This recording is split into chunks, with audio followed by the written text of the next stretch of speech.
cordial saludo a todos. Mi nombre es Angélica María Zambrano, estudiante de segundo semestre de Psicología de la Universidad Nacional Abierta y a Distancia UNAD. Y en el curso de Historia de la Psicología abordamos 3 unidades muy importantes. La primera es la psicología precientífica, que fue dada gracias a 3 disciplinas como es la filosofía, la fisiología y la biología. Con respecto a los soportes que dio la filosofía, la nueva psicología científica del siglo XIX era dualista, lo que significa que consideraba al hombre como un compuesto entre cuerpo y alma. Era empírica y experimental, es decir, que su método de investigación era la experiencia y el experimento.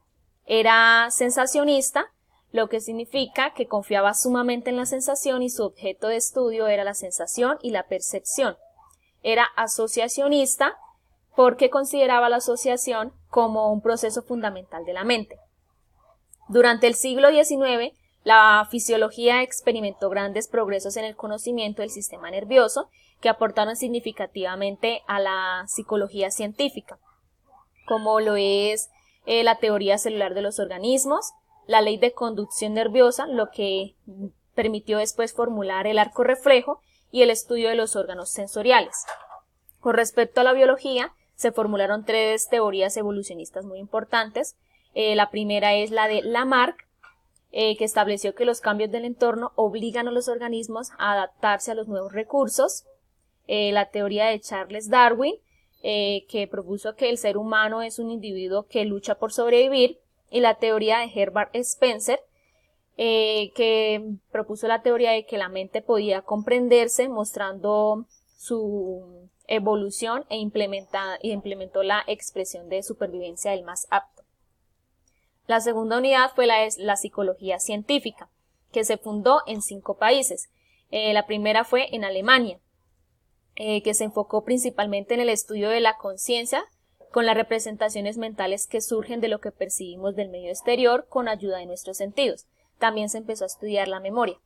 En Rusia se reemplaza el estudio de la conciencia por el comportamiento y se defendía la psicología experimentalista. Además, se le llamó a la psicología como reflexiología, ya que al estudiar los movimientos se realizaron investigaciones de las acciones reflejas innatas, que es la respuesta de un estímulo externo. En Francia dominaron los enfoques racionalista e espiritualista y en el siglo XVIII dio entrada a las ideas empiristas de John Locke.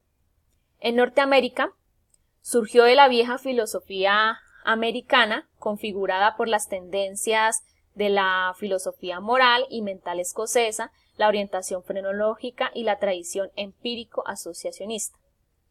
En las Islas Británicas fueron esenciales las ideas derivadas de Darwin, sobre todo para la psicología animal o comparada. Además, gracias a Dalton, surge la psicología diferencial. La siguiente unidad fue la de la expansión de la psicología en el siglo XX, y en ellos vimos los enfoques psicológicos o las escuelas psicológicas. Las circunstancias que impulsaron el desarrollo de las escuelas psicológicas fueron los enfrentamientos teóricos que se produjeron dentro del plano del estudio de la conciencia.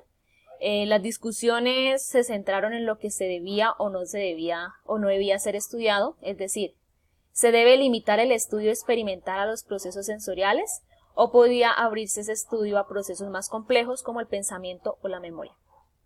Los 3 enfoques psicológicos que me parecieron más interesantes fueron la psicología de la Gestalt, ya que estudia la mente humana con métodos experimentales.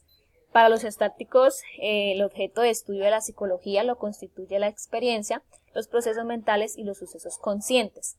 También el conductismo, ya que su teoría está basada en que a un estímulo le sigue una respuesta, siendo este el resultado de la interacción entre el individuo y el medio, así como el reflejo condicionado, que lo hemos visto en los experimentos del ruso Ivan Pavlov.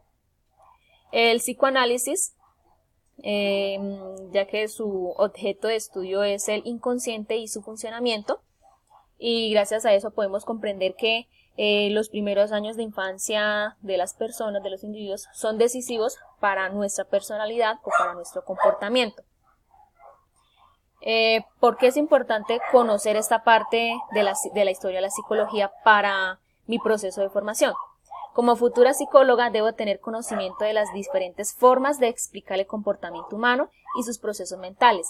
Cada enfoque psicológico tiene explicaciones y teorías diferentes. Además, en Colombia, según Ardila en el 2012, el psicoanálisis se presentó como una alternativa valiosa de gran profundidad para entender la mente humana, el inconsciente, los sueños, la psicopatología y como un complemento o alternativa a la psiquiatría tradicional, de asilos, hospitalizaciones de por vida, medicamentos que tenían muchos efectos secundarios, electrochoques, etc.